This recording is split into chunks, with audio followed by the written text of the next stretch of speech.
Everyone loves talking about actual stock prices, what's up, what's down, and then what's next. But what actually matters to Warren Buffett, the best investor of all time? Intrinsic value. It's simply the number that tells you what a business is truly worth. And it's exactly how Buffett built one of the greatest fortunes in history. Now today, we're going to break down intrinsic value step by step. You're going to hear directly from Warren Buffett himself. And then I'm going to walk through a few real-world examples using the same methods he might use. This isn't just theory. It's the foundation every investor needs for long-term success. How do you find intrinsic value in a company? Well, intrinsic value is the number that if you were all-knowing about the future and could predict all the cash that a business would give you between now and Judgment Day, discounted at the proper discount rate, that number is what the intrinsic value of a business is. In other words, the only reason for making an investment and laying out money now is to get more money later on, right? That's what investing is all about. Now, when you look at a stock, when you look at a bond, assuming it's the United States government bond, it's very easy to tell how much you're going to get back. It says it right on the bond. It says when you get the interest payments. It says when you get the principal. So it's very easy to figure out the value of a bond. It can change tomorrow if interest rates change. But the cash flows are printed on the bond. The cash flows aren't printed on a stock certificate. That's the job of the analyst, is to print out, change that stock certificate, which represents an interest in the business, and change that into a bond and say, this is what I think it's going to pay out in the future. When we buy, some new machine for Shaw to make carpet, that's what we're thinking about, obviously, and you all learn that in business school. But it's the same thing for a big business. If you buy Coca-Cola today, the company is selling for about $110 to $15 billion in the market. The question is, if you had 110 or 15 billion, you wouldn't be listening to me, but I'd be listening to you incidentally. But the question is, would you lay it out today to get what the Coca-Cola company is going to deliver to you over the next 200 or 300 years? The discount rate doesn't make much difference as you get further out. And that is a question of how much cash they're going to give you. It isn't a question of, it isn't a question of how many analysts are going to recommend it or what the volume in the stock is or what the chart looks like or anything. It's a question of how much cash it's going to give you. That's the only reason. It's true if you're buying a farm. It's true if you're buying an apartment house. Any financial asset. Oil in the ground, you're laying out cash now to get more cash back later on. And the question is how much are you going to get, when are you going to get it, and how sure are you? And when I calculate intrinsic value of a business, when we buy businesses, and whether we're buying all of a business or a little piece of a business, I always think we're buying the whole business because that's my approach to it. I look at it and say, what will come out of this business and when? And what you really like, of course, is them to be able to use the money they earn and earn higher returns on it as you go along. I mean, Berkshire has never distributed anything to its shareholders, but its ability to distribute goes up as the value of the businesses we own increases. We can compound it internally, but the real question is, Berkshire selling for, we'll say, 105 or so billion now. What can we distribute from that 100? If you're going to buy the whole company for 105 billion now, can we distribute enough cash to you soon enough to make it sensible at present interest rates to lay out that cash now? And that's what it gets down to. And if you can't answer that question, you can't buy the stock. You can gamble in the stock if you want to, or your neighbors can buy it. But if you don't answer that question, and I can't answer that for internet companies, for example. There are a lot of companies, there are all kinds of companies I can't answer it for, but I just stay away from those. Number two. So you got formulas involved in finding intrinsic values on certain companies. I mean, you've got a mathematical system set up. Discounted present value of future cash, yeah. Second short question is, why haven't you written down your set of formulas or your strategies in written form so you can share it with everyone else? Well, I think I actually have written about that. If you read the annual reports over the recent years, in fact, the most recent annual report, I use what I've just been talking about. I use the illustration of Aesop. Because here Aesop was in 600 BC. Smart man. Wasn't smart enough to know it was 600 BC, though. I mean, would take a little foresight. But Aesop, in between tortoises and hares and all these other things, he found time to write about, birds. And he said, a bird in the hand is worth two in the bush. Now, that isn't quite complete, because the question is, how sure are you that there are two in the bush, and how long do you have to wait to get them out? Now, he probably knew that, but he just didn't have time because he had all these other proverbs to write and had to get on with it. But he was halfway there in 600 BC. That's all there is to investing, is how many birds are in the bush, when are you going to get them out, and how sure are you? Now, if interest rates are 15%, roughly, you've got to get two birds out of the bush in 5 years to equal the bird in the hand. But if interest rates are 3%, and you can get two birds out in 20 years, it still makes sense to give up the bird in the hand, because it all gets back to discounting against an interest rate. Problem is, often you don't know, not only how many birds are in the bush, but in the case of the internet companies, there weren't any birds in the bush. But they still take the bird that you give them from the hand. But I actually have written about this sort of thing, and stealing heavily from Aesop, who wrote it some 2,600 years ago, but I've been behind on my reading. So what he is saying, what Warren Buffett is saying, is that every investment is the present value of all future cash flows. That is the second tenet in our principle-driven investing. If we knew the future, if some almighty being came down and whispered in your ear and said, hey, if you buy this company for the rest of time, this is the cash flows it'll generate by year, then what you do is you discount it back to today. What do I mean by discount? Well, we can all agree, hopefully, that $1 today is worth more than $1 tomorrow. Why? Well, because $1 today, I can go invest it, and it'll be worth more tomorrow than it is today. So what is the appropriate discount rate for any sort of company? Depends on who you are. Some people will use the 90-day treasury, 4.25%. Some will sit there and say, hey, I have a 10-year outlook, so I'm going to use a 10-year treasury. Fine. Other people will say, you know what? I want to make 10% of my money. That's my discounted rate. This is part of why intrinsic value is a theory. This is part of why we sit there and say, okay, you can't come up with the exact number. And if you notice what Warren Buffett's doing here, he's not throwing out Wall Street jargon. He's not sitting there talking about synergies and talking about some sort of technical term that no one cares about. He's keeping it simple, and he's giving a blueprint. As he said, intrinsic value is simply what a company is worth based on the cash it'll generate over time, not what the market price says it's worth today. We currently look at companies and people will say, oh, well, there's 1 million shares outstanding. They're $100 a share. The company's worth $100 million. No, that's the company's price. But price and value are different. We're talking about value here. The future is unknown.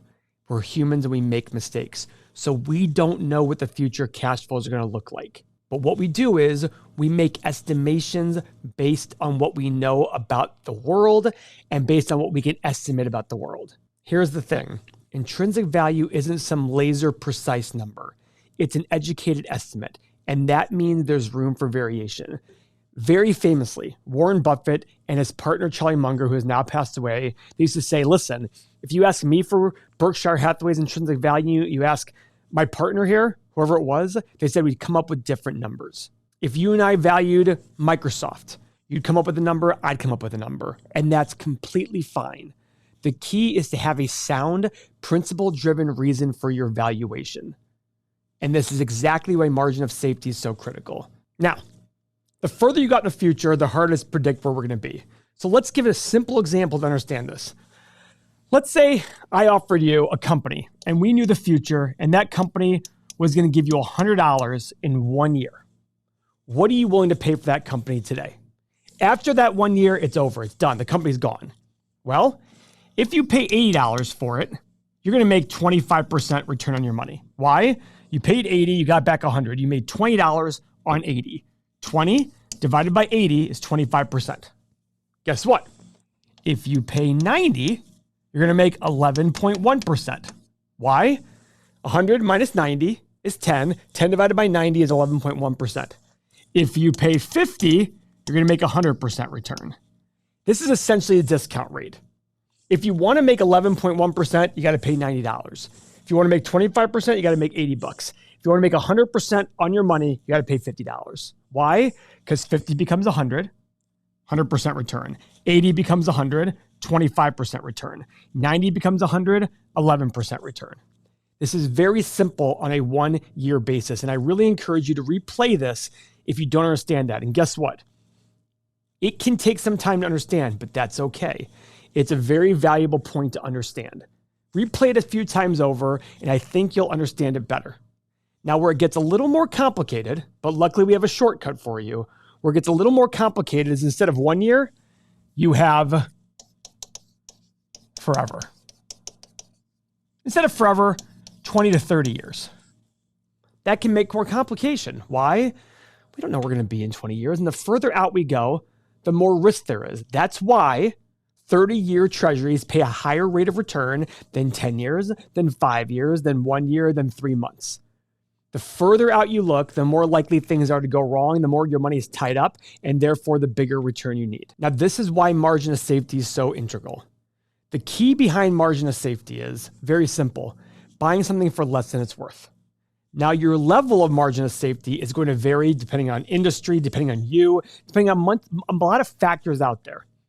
But the goal here with margin of safety is if you decide a company is worth $90 today and it's selling for $60, your margin of safety is 1/3, 33%. You're buying at a 33% discount to its intrinsic value.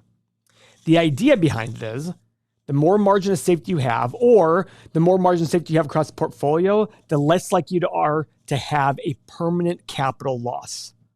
As we talked about in the past with Peloton, Tattooed Chef, Workhorse, we said, guys, these companies need to be perfect to work out and make a reasonable return. There was no margin of safety. Now, can it work every once in a while? Absolutely. And we hear about those examples of when it works. That's selection bias. We're trying to sit there and say, listen, we don't know that future. We don't know what stocks to select that it'll work with. Look at NVIDIA, a great company, and it's been great. How many people really thought they would have the revenue growth and profit growth they had in the last 2 years? I'm sorry, whoever you are that says that, you're lying. And if you're right this time, even a stopped clock is right twice a day. You're not going to get it over and over. But investing with confidence is about investing and understanding your intrinsic value and then what margin of safety you need to be safer about it. It's about buying great businesses so cheap that even if you're wrong, you're still going to do okay. So, every investment is the present value of all future cash flow.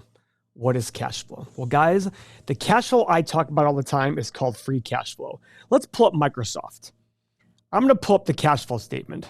Free cash flow is cash from operations less your capital expenditures.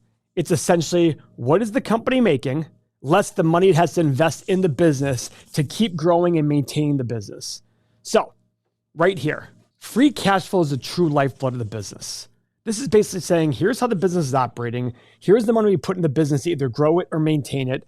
Reinvestments back into its fixed assets. What are those things? Back in the day, it was like factories. Nowadays, for software and service businesses, it's more like into software development, into maintenance, into factories, to building things like Tesla cars or chips, these kind of things. So we were sitting back here for Microsoft back in 2015, and we sat there and said, okay, what price are we willing to pay?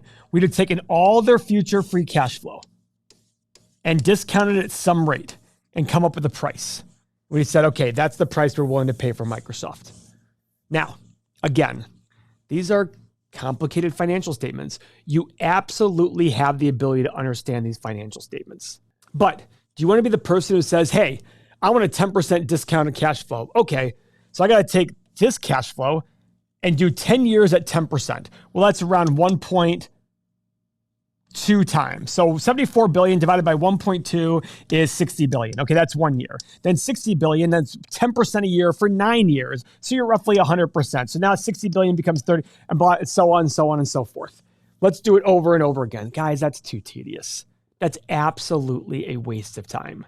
In addition to that, then you got to take at the end and do, what's my margin of safety? Okay, then I have to discount that even further. Then I have to compare it to how many shares outstanding are there. Guys, I like doing math. I love doing these things. And even I'm too lazy to do that. It's just way too much work. And we have a beautiful thing today called computers. So that is why I have the stock analyzer tool that I use all the time. Because basically what it does is it says to me, listen, Paul, Pick a number of years you want to analyze a company for. 1 to 20. Put your revenue growth numbers. And guess what? Remember I said margin of safety? Put low, middle, and high numbers. Low, they don't do great. High, they do awesome. Put them in there. What profit margin are they going to have? How much free cash flow are they going to have? What multiple will the business sell for in that future time period? And finally, what are your desired return? And this is the part where the margin of safety comes in. The market does 9 or 10%. So that's discounting at 9 or 10% a year. And this gives you the intrinsic value, in my opinion. Obviously, if you want margin of safety, you have to put a higher return, because the higher return you get is because you paid a lower price, right? If this phone's worth $1,000. If you pay $1,500 for it, you lost 33%. If you pay $500 for it, you doubled your money. The more you pay, the less return. So exact opposite. The less return you want, the more you're going to pay. Same thing here. So margin of safety, give yourself a higher number. How high? 12%, 15%, 20%. I have no idea. It depends on you. These are why the people in our community talk about these things. The better you understand a company, the less margin of safety you need. The worse you understand a company, the higher the margin of safety you need. This takes all of our ideas, story-wise, number-wise, and puts it together and spits out a value. So for Microsoft, this is what I did. I did a 10-year analysis. I did 6, 9, and 12% revenue growth. I did 32, 34, and 36% profit margin and a lower free cash flow margin of 28, 31, and 34. Then I thought there and said, okay, in 10 years, what PE will this company sell for? What price to free cash flow will it sell for? Well, what I start with is 15. That's a historical average. But Microsoft's not a historically average company. It's an above average business. It has a moat. It's going to be around for a long time. It's got great debt levels. It's got this high return on capital. This means it can invest money in the business and get much higher returns on the money. You absolutely have to pay a premium. How much premium? Well, I put 20, 23, and 26 times earnings and free cash flow versus a historical average of 15. Is that the right number? I don't know. I like that number. But if somebody came to me tomorrow and said, Paul, you're wrong. It's 22, 25, and 28. I'd say, okay, I get it. Hell, Warren Buffett paid 30 times on Coca-Cola in 1987. He's made almost a 12% annualized return. That's a great return for paying 30 times a company's profit. Why? Because Coke has a huge moat. And finally, 9% desired return. So this number is going to spit out what I think the intrinsic value in the business is. Now, guys, what's really important to understand is valuation is not an exact science. It's messy, it's nuanced, it's personal. And let's face it, half the time, you're going to wonder if you got it right. That's why we have these 3 low, middle, and high ranges. Doing it consistently, that's even harder, but you don't have to go it alone. Everything Money, I built this and I built the community exactly for these reasons. I wanted experienced investors who are willing to learn, love to learn, and some who've been majorly in the trenches. People who ask great questions, challenge each other's thinking, and grow together. You're going to learn faster. You're going to learn smarter. And this all happens when you're surrounded by people who actually care about doing this the right way. And the best part is, all of these tools were built because I wanted to simplify the hard stuff. I believe keeping it simple is the best way to go. Our software takes all the grunt work out of analysis. Even in our cash flow statement, that free cash flow line, that's not in financial statements. I added that because I was sick of having to subtract every single time. Something as simple as subtraction, I said, I want it even easier than that.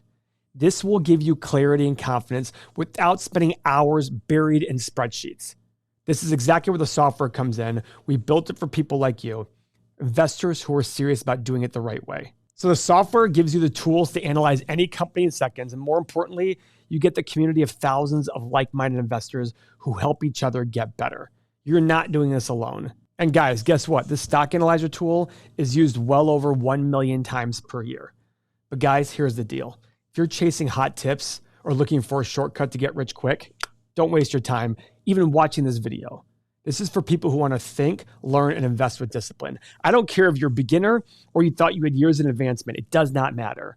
We're here to talk the same language with the same foundation. So if that's you, start your 7-day trial right now. Click the link below.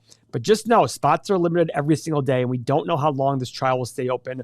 We're having internal discussions about even making an application-based software. So if you're serious, now's the time to join, because with the right tools, the right mindset, and the right community, you're going to get further ahead and faster. And I can very much assure you, you'll become better than 99% of investors out there in terms of understanding financials and understanding what drives stock prices. So guys, I put my assumptions here. I hit the analyze button. Boom. I have a low price of 230, a high price of 580, and a lot of numbers in the middle, which means if I pay today's price of 496 and everything above happens, I'm going to make between 0 and 10% return. If something like that above happens, the question is that enough for you for a company like Microsoft? Now, guys, the truth is most investors don't know how to buy companies. They chase hype. They have FOMO. All they're excited about is how can I make 10x tomorrow like my neighbors did. That's not what real investing is. That's what happens during bull markets, and it's very sexy and attractive. I had the same thing happen to me 20, 25 years ago. But now I've learned. So if you want to learn that, there's a great way to start. Click on the next video. It's our full course in investing. And I assure you, no matter what level you are in investing, you will learn something great from this. And if you're new, it's going to establish a great foundation for you. Thank you for your time.